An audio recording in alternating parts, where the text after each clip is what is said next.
Hello and welcome to No Rest for the Weekend, the show where we go behind the scenes and talk to the creators of independent film and series.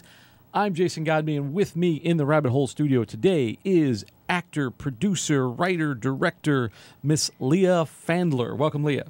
Hi, Jason. Thank you so much for having me. It's great to have you. Thanks for schlepping to Brooklyn. We always like it when people come down to the studio. So we were just talking before, and you were giving me a little bit about your background, but now I would love to start out and just say kind of like, tell us a little bit about where you come from and how you got in this whole acting, filmmaking thing. What is your origin story, so to speak? So I'm originally from Switzerland, but my dad was a diplomat, so we traveled the globe. And I grew up in America as well when I was like a teenager child. And that's actually when my love for movies happened and for storytelling. And so I started out, I have an acting background. I started out as an actor. But I always loved movies, and I drew comics when I was a kid. I loved to draw a lot, and I wrote stories, and I, made friends like and act different kind of situations. And so I studied acting. I have an acting degree, and I studied film science. I don't know if there's such a thing in America, but like in Switzerland, you can it's maybe film studies, but you can study. That sounds about right. Yeah, exactly. More the scientific way of films, like analyzing it, not actually the doing of it. So I did that while I pursued my acting career, and then I came back to New York City, and that's when I realized that I've always been a storyteller and I want to tell my stories and not just be an actor. And I started writing and making films and producing them and directing them. Very cool, very cool. So you've been here since when? In New York City since 2013. Okay, so you've been mainly trying to work in the New York scene in terms of film. Yes, yes. And you've directed how many films at this point? Oh, not so many. 2, but I produced 3. I've written 7 short films, of which 5 have been produced. I'm writing. So you've had other people direct your stuff? Yes, I have. Okay. Yeah. But I feel more and more that I'm like a writer-director. I do love to direct my own writings because the way I write, I envision the story already, So, I'm writing a feature right now that I actually started writing when I was 13 years old in America. And then we had to move, and so I picked that up again, the feature film and trying to make it, that was my 13-year-old self writing a feature film, and now I picked that up again. As you do when you're 13, you want to crank out 100 right. pages. Right. I started writing early, but I didn't have a film direction. I was kind of doing a lot of other things, and if anybody ever asks like how are you a good writer, or how do you become a good writer, Mm-hmm. you just say, well, start writing when you're 13 and keep going, or do it for your 10,000 hours or 20 years or whatever it takes you. So you were mainly influenced, because I wanted to ask you about this. We talked about it a little bit before the broadcast. Mm-hmm. In terms of your influences, like I was not aware that there was a Swiss cinema. I mean, I'm sure they have movies in Switzerland. You just said you didn't grow up there. No. You grew up in Germany, in South Africa. In China. In Austria. So were you seeing American movies over there? Yeah. No, I am so influenced by American cinema. I mean, because I lived here when I was 10 to 14, so those are just such crucial years, and my interest for movies happened in that time here, and so I've just been very influenced by American cinema. Yeah, I mean, I think the entire world is. It is. I think it's almost a shame for Americans, because the cinema is such an export here, and people. You wonder why seemingly every actor in Australia can do like a perfect American accent. It's because they hear our accent so much more than we hear theirs. Right. Same thing with Scotland and Germany or all those places. And but it's almost a shame that we don't do the same. Like we don't get influenced. You'll find when you go, oh my God, that director's got a different take and he's really interesting. If you look at like Orson Welles or Scorsese or, they say, well, what are your influences? And they'll say, well, I love this piece of Italian cinema, Right. or I love this French movie or this Japanese movie. And you're like, oh yeah, that there are other countries make movies Yes. as well. Yeah. So let True. me take you back. I don't know how long this is for you, because you said you recently started directing, Yes. right? So you're new-ish to Yes. directing. You've made 2 short films. Yeah. Okay, and then you've been a producer on. You were a producer before that, and a writer as well. Right. Yes. So you'd been on sets, and you'd also acted in films. So being around cameras and being on sets wasn't a brand new thing for you. No. No. But when you first sort of put on the director hat, what were the challenges, I guess, that you faced? That what was oh God, I got to do this now. Like what was the thing that made it a new, interesting, challenging experience for you? Well, the thing is that I started out as an actor, so I've just known sets as an actor. And then the first film that I did, I was wearing so many hats. I wrote it, I co-produced it, I directed it, I started it. So it was just like insane. And what was that film? What was that film? A Cycle. It's called A Cycle. Okay, and give us a little bit of what that was about. Yeah, it's about a dysfunctional relationship, two females in a dysfunctional relationship, and the cycles and the bad patterns that you get in when stuck in an unhealthy relationship, and just the danger of these harmful patterns and encouraging to get out of these cycles. So it's a very personal and you're doing story. an Orson Welles in that, so you're also in the movie. Yes. So talk to me about that. Like for those people crazy enough to attempt such an act. I've done it myself. I was an actor in a couple of different films, and I don't recommend it to anyone. It's very, very difficult. But but on that first film, you step into the director chair for for the first time. What's going through your head?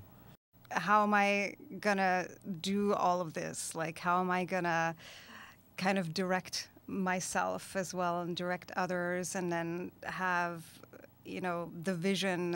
It's just it was a lot. Yeah, it was. Did you a lot. Do you feel like I always ask people, if you could go back in time and give yourself advice, what would you say?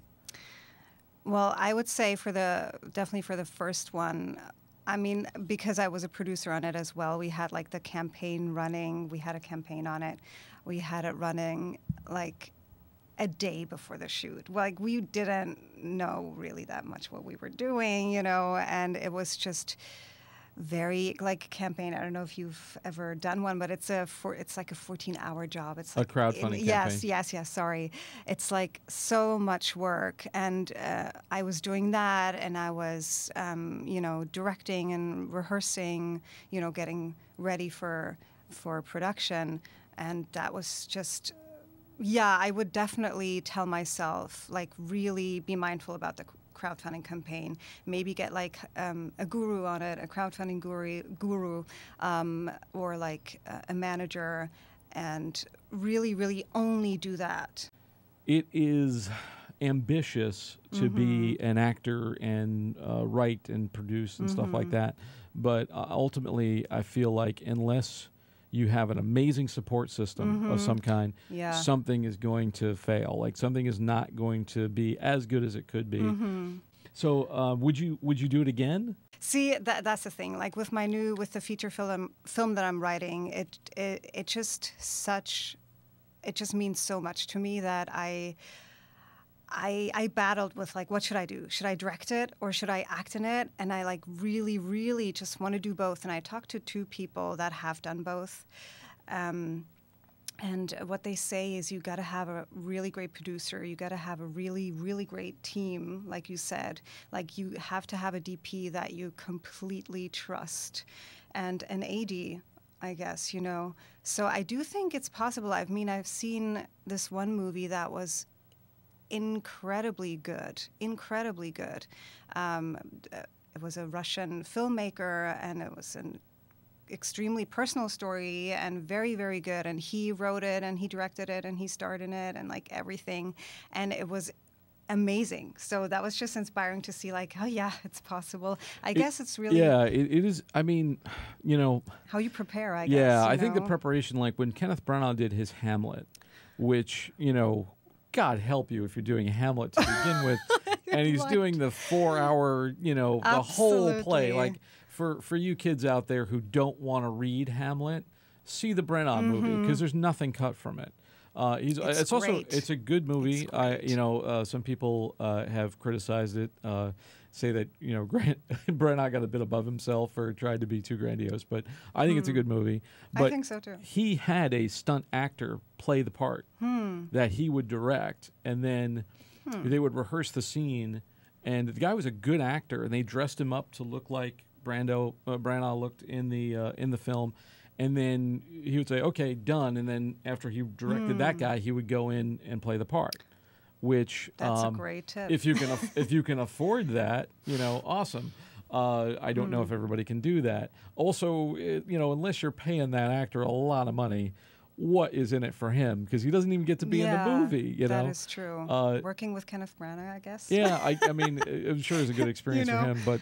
And you do sort of get to play Hamlet, and you sort of get to work with Derek Jacobi and stuff like that. Right. But, ultimately you're cut out of the film. But, it's like one extreme or the other, right? So on one end, you have the ultimate actor, director, producer, writer, and you get Citizen Kane. You get the greatest American film ever made. On the other end, you get The Room by Tommy Wiseau. I've never seen that. He produced it and directed, and they made a movie about the making of that movie called The Disaster Artist. Yeah, but I've never seen that one. Have you? And I've only seen bits of it. That is one thing you asked me before about what I tell myself. It's really having that team and that crew that is of the utmost importance. Is having really people there that you can completely trust. And that are just really great. Yeah. How has directing, how has producing, how has writing, how has that informed acting for you? So much. How do you think it's made you a better actor? Absolutely. In so many levels. I kind of say like almost that every actor would benefit from producing one film or one short film because you get such a different sense of what set life is about and all the different jobs on sets and what producers have in their heads all the time, what the director has in his or her head. See what I did there? His. And I also did casting, and that was so interesting and important. And I was like, wow, so this is what you do, this is what you don't do. That was so interesting to be on that end as an actor, to see like my mistakes as well that I did, and we had this really, really great actor on set of A Cycle, and he was so responsive. He was so great, so professional, on time, very kind, very just so many things that he did right that I took on where I was like, oh, this is really, this is really good behavior. And and also like my community changed. I don't hang around all actors anymore. I have a filmmaking community, and it's so many things, and like letting go, and so many like roles came up for me that I didn't even like ask for, it just happened. So also this thing of not being this like needy anymore. Sometimes actors are like, please, like cast me in your movie. And if you just do your own work, that totally shifts. So you're in this movie, The Cycle, right? Yeah. And you're doing this is your first time out, and you're acting. You're one of the main characters in it. I know. And you're in a relationship with this woman, right? Mm-hmm. How did you cast that person? No, so I mean, how that all started is. Did you already have a previous relationship with this person, or was this like somebody that just walked in the street to say, "Oh, by the way, you're going to play the director's lover in the scene"? No. So Geraldine and I, we were friends before, and we actually wanted to write a scene for us. And then we started talking about dysfunctional relationships and the danger of being stuck in these cycles. And it happened to both of us, and we've seen it happen to so many friends of us. And got into this really, really deep conversation about it. And that made me go like, oh my God, I have to write a short film about that. I just have to. That was how it started, that need for storytelling again. I think that's very cool. Robert Rodriguez always talks about knowing the why. Right. You know, Yeah. why, and Yeah. and having that as a Yeah. why of going like, yeah, this is something I need to write about. And so it sounds like it went very organically. Yeah. Yes. Yeah. I mean, it really was that need to tell that story, and also Geraldine and I, we were like, we just have to tell this. We have to make it happen, and we wanted to make it happen, and then, yeah, we made it happen. Awesome. So we're talking on here, but I have to wrap up a little bit soon. But tell me what you've got going on and what your upcoming projects are. What Yeah. do you have? What do you have on the slate for 2018? Well, my second short film, Old Habits Die Hard. That is really well in post-production. That's almost done, just little tweaks here and there. And what is that about? And that is about also another like deep subject. It's about alcoholism and the battle with the inner demons that happen in your brain when you deal with addiction. And it's, and the choices you make, you know. And the other film that I'm doing right now is called How I Met Emily, and that's like, I always say, like, if you want to know who I am, it's that movie. It's really about love and how powerful, it sounds very cheesy, but how powerful love is, really, yeah. That's awesome. I mean, Charlie Chaplin said the same thing. He said, if you want to know about me, watch my movies. So you're in pretty good company there. Providing that you don't marry a teenager in Mexico. But anyway, that's another podcast. So we're going to wrap up. But tell me, where can people find you on the web, Leah? It's my name, Leah Fandler. It's leahfandler.com or at Leah Fandler. That's PFA. Or at Facebook, Instagram, YouTube. And thank you for taking this trip down the rabbit hole with us. I'd like to thank my guest, Leah Fandler. For more episodes of this show, check out btrp.nyc/podcast. You can also find us on Anchor and iTunes and Stitcher and other places that you listen to podcasts. For Behind the Rabbit Productions, I'm Jason Godbey, and thank you for watching, and we'll see you next time.